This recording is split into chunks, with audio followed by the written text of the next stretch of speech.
Hello everyone, नमस्कार साथियों। आप सभी का स्वागत करता हूं एग्जाम क्लस्टर ऐप पर।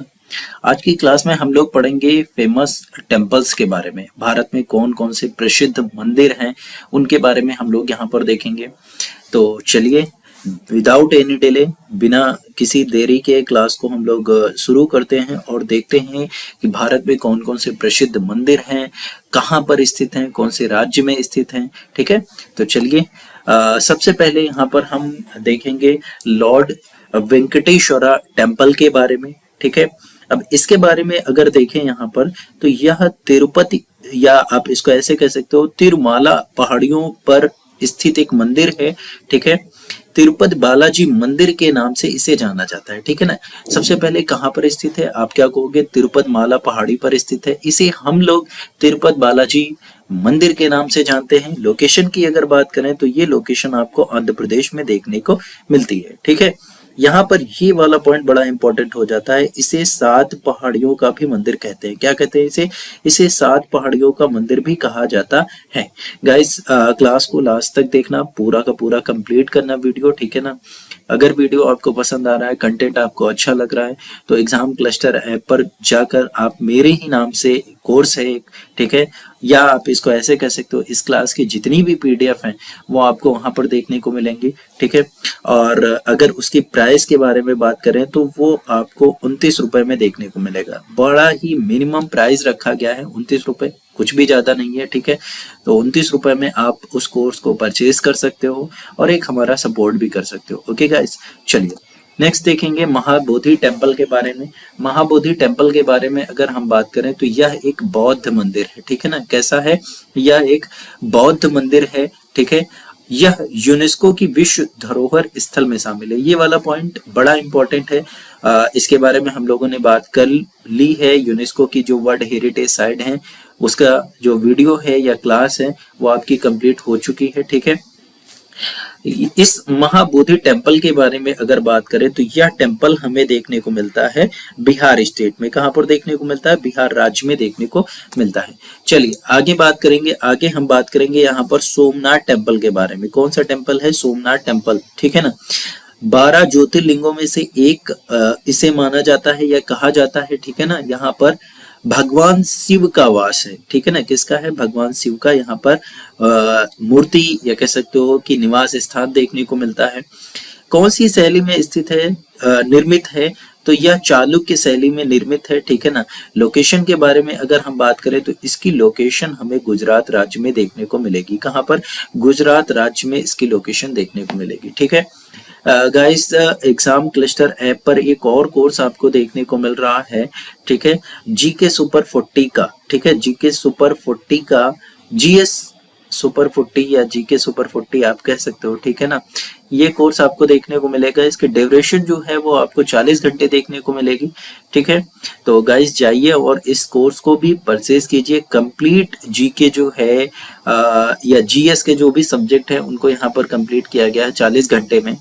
अगर इस कोर्स में मैक्सिमम डिस्काउंट आपको चाहिए तो आप मेरा कूपन कोड यूज करिए ABHI अभी। ठीक है ना, ABHI अभी, और आपको 99 रुपीज में ये कोर्स देखने को मिलेगा, 99 रुपए में। तो गाइस अभी कूपन कोड लगाना मत भूलिए। ठीक है, और इस कोर्स को भी परचेज करिए। चलिए आगे बढ़ेंगे। आगे यहाँ पर देखेंगे द्वारिकाधीश टेम्पल के बारे में। अगर द्वारिकाधीश टेम्पल के बारे में हम बात करें तो यह 4 हिंदुओं में से एक है, या आप इसको ऐसे कह सकते हो 4 धाम में से एक है। ठीक है ना, वर्तमान में चालुक्यों में इस वास्तुकला शैली को निर्मित किया गया था। ठीक है ना, लोकेशन की बात करेंगे तो यह लोकेशन हमें गुजरात में देखने को मिलती है।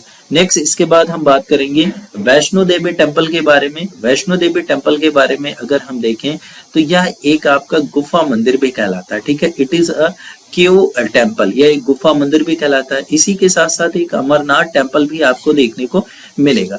दोनों के लोकेशन कहाँ देखने को मिल रहे हैं, तो आप कह सकते हो कि यह हमें जम्मू कश्मीर में देखने को मिलती है। ठीक है, चलिए नेक्स्ट देखेंगे इसके बाद विरूपाक्ष टेम्पल के बारे में। लखना कंडेश द्वारा निर्मित एक प्रमुख के अधीन विजयनगर साम्राज्य के शासक देवराय द्वितीय के द्वारा इस टेम्पल का निर्माण करवाया गया था। हम्पी में स्मारकों का समूह भी देखने को मिलता है, ठीक है। और यह वर्ल्ड हेरिटेज साइट में शामिल है, यूनेस्को के द्वारा वर्ल्ड हेरिटेज साइट में भी शामिल किया गया था, ठीक है। इसकी लोकेशन के बारे में बात करें तो इसकी लोकेशन हमें कर्नाटक में देखने को मिलती है। कहां पर? कर्नाटक में देखने को मिल जाती है। चलिए नेक्स्ट देखते हैं। इसके बाद हम गोमतेश्वरा टेम्पल के बारे में बात करेंगे। इसे बाहुबली मंदिर के नाम से भी जाना जाता है, ठीक है ना। किस नाम से? इसे बाहुबली मंदिर के नाम से भी जाना जाता है। दुनिया में सबसे ऊंची अखंड गोमतेश्वर की ग्रेनाइट की एक ही खंड से उकेरी गई मूर्ति है और इसे बाहुबली की मूर्ति भी कहते हैं, ठीक है ना। ग्रेनाइट का पत्थर कह लो या एक ही खंड है, उसी में से इसे काट काट कर इस मूर्ति का निर्माण किया गया है, ठीक है। यह एक प्रकार का जैन टेम्पल है, ठीक है। It is a Jain temple और इसकी लोकेशन हमें कहाँ पर देखने को मिलती है? इसकी लोकेशन हमें कर्नाटक में देखने को मिलती है। कहाँ पर? कर्नाटक में देखने को मिलती है। इसके बाद हम बात करेंगे पद्मनाभम स्वामी मंदिर के बारे में। अगर हम बात करें तो यह इसकी जो संरचना है 18वीं शताब्दी में देखने को मिलती है। त्रावणकोर के एक महाराजा है, नाम है उनका मार्तंड वर्मा जी द्वारा बनाया गया है, ठीक है ना। लोकेशन के बारे में अगर हम बात करें तो इनकी लोकेशन हमें केरला में देखने को मिलती है। कहाँ पर? केरला में देखने को मिलती है। आगे बढ़ेंगे, आगे हम देखेंगे खजुराहो टेम्पल के बारे में। अगर हम बात करें खजुराहो टेम्पल की तो चंदेल वंश के शासकों के द्वारा इसे बनाया गया था, ठीक है। किसके द्वारा? चंदेल वंश के शासकों के द्वारा इसे बनाया गया था। नागर शैली की वास्तुकला के लिए प्रसिद्ध और इसे जाना या कह सकते हो पहचाना जाता है, ठीक है ना। नागर शैली, अगर यहाँ पर स्टाइल या शैली के बारे में बात करें तो यहाँ पर मंदिर स्थापत्य कला से जुड़ी हुई कुछ शैलियां हैं, जैसे आपका नागर हो गया, द्राविड़ हो गया, बेसर हो गया, ठीक है। उसी में से एक शैली है आपकी नागर शैली। व्यापक कामुक मूर्तियों के लिए यह आपका टेम्पल प्रसिद्ध है, ठीक है। और लोकेशन के बारे में अगर हम बात करें तो इसकी लोकेशन हमें मध्य प्रदेश में देखने को मिलती है, ठीक है। कहाँ पर? मध्य प्रदेश। आगे बढ़ेंगे, आगे हम बात करेंगे यहाँ पर सिद्धिविनायक टेम्पल के बारे में। सिद्धिविनायक टेम्पल के बारे में अगर बात करें तो यह भारत का सबसे अमीर मंदिरों में से एक है। लोकेशन कहाँ है? लोकेशन आप कह सकते हो महाराष्ट्र में हमें देखने को मिलता है। आगे बढ़ते हैं, आगे यहाँ पर बात करेंगे कोणार्क का सन टेम्पल जो है, जो सूर्य मंदिर है, उसके बारे में। यहाँ पर अगर देखिए 1238 से लेकर 1264 में गंगा साम्राज्य के दौरान 13वीं शताब्दी में राजा नरसिंह देव प्रथम के द्वारा बनवाया गया था। लोकेशन की बात करें तो लोकेशन उड़ीसा में देखने को मिलती है। आगे बढ़ेंगे, आगे बात करेंगे यहाँ पर जगन्नाथ टेम्पल के बारे में। जगन्नाथ टेम्पल के बारे में अगर बात करें तो यह भी हमें उड़ीसा में ही देखने को मिलता है। पुरी का यह मंदिर अपने वार्षिक उत्सव के लिए प्रसिद्ध है, ठीक है। जैसे आपका रथ उत्सव हो गया या आप इसको रथ यात्रा भी कह सकते हो, ठीक है ना। यहाँ पर जगन्नाथ के साथ साथ बलभद्र और सुभद्रा एक है, या कह सकते हो इन तीनों लोगों की मूर्तियां हमें देखने को मिलती हैं मंदिर में और इनकी ही पूजा की जाती है। लोकेशन कहाँ है? तो लोकेशन आपको इसकी भी उड़ीसा में देखने को मिलेगी, ठीक है। आगे बढ़ेंगे, आगे बात करेंगे गोल्डन टेम्पल की। और गोल्डन टेम्पल के बारे में अगर हम बात करें तो यह हमें पंजाब राज्य में देखने को मिलता है। यह एक गुरुद्वारा है जिसे 15वीं शताब्दी में बनाया गया था। ये भी हरमिंदर साहब के नाम से जाने जाते हैं, ठीक है। मंदिर को 1980 में धन से सोने में चढ़ाया गया था, ठीक है ना। या आप कह सकते हो सोने की एक लेयर या परत चढ़ाई गई थी, ठीक है। और सामग्री महाराजा रणजीत सिंह जी के द्वारा दान की गई थी, ठीक है। चलिए आगे बढ़ेंगे, आगे यहाँ पर बात करेंगे रामनाथ स्वामी टेम्पल के बारे में, ठीक है। रामनाथ स्वामी टेम्पल के बारे में यहाँ पर बात करेंगे। यह भी 4 धामों में से एक है, ठीक है। अगर इसकी लोकेशन की बात करें तो यह हमें देखने को मिलता है तमिलनाडु में। कहाँ पर देखने को मिलता है? तमिलनाडु में देखने को मिलता है। इसके बाद हम बात करेंगे नटराज टेम्पल के बारे में, ठीक है। नटराज टेम्पल के बारे में बात करें तो इसकी लोकेशन भी हमें तमिलनाडु में देखने को मिल जाती है, ठीक है। चलिए आगे बढ़ेंगे, आगे देखेंगे मीनाक्षी टेम्पल के बारे में। मीनाक्षी टेम्पल तमिलनाडु में देखने को मिलता है। कहाँ पर देखने को मिलता है? तमिलनाडु में देखने को मिलता है। इसी के साथ साथ एक है राजा गोपाल ला स्वामी टेम्पल, ठीक है ना, कौन सा है, राजा गोपाला स्वामी टेम्पल। इसके बारे में अगर बात करें तो इसकी लोकेशन भी हमें तमिलनाडु में देखने को मिलती है। फिर है आपका रंगनाथ स्वामी टेम्पल, यह कहाँ पर देखने को मिलता है, तो यह आपको देखने को मिलेगा जुड़वा नदी है कावेरी, कावेरी के साथ साथ कोलेरून द्वारा निर्मित एक द्वीप स्थित है, उसी के पास स्थित है टेम्पल। यह भी लोकेशन आपकी तमिलनाडु में देखने को मिलेगी, ठीक है। नेक्स्ट बात करेंगे इसके बाद फिर बृहदेश्वरा टेम्पल के बारे में। भारत में सबसे ऊंचे मंदिरों में से एक है, पूरी तरह से ग्रेनाइट से बना हुआ है, कावेरी नदी के तट पर स्थित है, ठीक है। और यह भी तमिलनाडु में हमें देखने को मिलता है। इसके साथ साथ एक इम्पोर्टेंट और भी पॉइंट है यहाँ पर कि यूनेस्को की वर्ल्ड हेरिटेज साइट में भी शामिल किया गया है। नेक्स्ट बात करेंगे इसके बाद फिर हम लोग काशी विश्वनाथ टेम्पल के बारे में। अगर हम बात करें काशी विश्वनाथ टेम्पल, यह हमें उत्तर प्रदेश के बनारस शहर में देखने को मिलता है या वाराणसी शहर में देखने को मिलता है।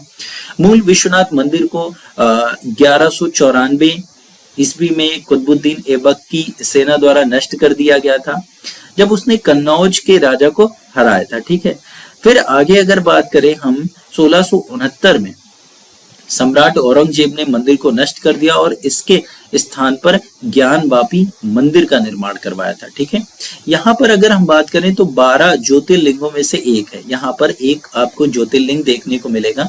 कुल ज्योतिर्लिंग की बारे में बात करें या टोटल ज्योतिर्लिंग के बारे में बात करें तो आपको 12 देखने को मिलते हैं, उनमें से एक आपको उत्तर प्रदेश में देखने को मिल जाता है। आगे बात करेंगे यहाँ पर 12 ज्योतिर्लिंग कौन कौन से हैं। जैसे सोमनाथ की बात करेंगे तो आपको गुजरात में देखने को मिल जाएगा।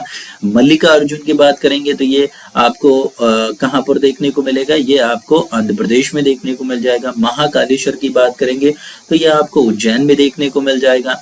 इसी तरह ओमकारेश्वर की अगर हम बात करेंगे तो ये भी आपको एमपी में देखने को मिल जाएगा। केदारेश्वर के बारे में अगर हम यहाँ पर बात करें तो ये हमें कहाँ पर देखने को मिलेगा, केदारेश्वर की बात करें तो ये उत्तराखंड में देखने को मिल जाएगा। भीमा शंकर के बारे में अगर हम बात करें तो ये महाराष्ट्र में देखने को मिलता है। विश्वेश्वर या विश्वनाथ की बात करें तो ये बनारस में देखने को मिलता है। त्र्यंबकमसुर की बारे में अगर हम बात करें तो नासिक महाराष्ट्र में देखने को मिलता है। वहीं पर अगर हम बैजनाथ की बात करें तो ये भी हमें महाराष्ट्र में देखने को मिलेगा। नागेश्वर जी के बारे में अगर हम बात करें तो ये हमें गुजरात में देखने को मिलता है। रामेश्वर हमें तमिलनाडु में देखने को मिलता है और उसके बाद घुश्मेश्वर ये हमें औरंगाबाद महाराष्ट्र में देखने को मिल जाता है। तो ये आपके 12 ज्योतिर्लिंग हैं, ठीक है। आगे बढ़ेंगे, आगे यहाँ पर हम बद्रीनाथ टेम्पल के बारे में बात करेंगे। ये हमें उत्तराखंड में देखने को मिलता है। उत्तराखंड में अलकनंदा रिवर के पास हमें देखने को मिलता है। अगर यहीं पर हम गंगोत्री टेम्पल के बारे में बात करें तो ये भागीरथी नदी के पास उत्तराखंड में देखने को मिलता है, ठीक है। तो आज की क्लास को हम लोग यहीं पर वाइंड अप करेंगे। Thank you.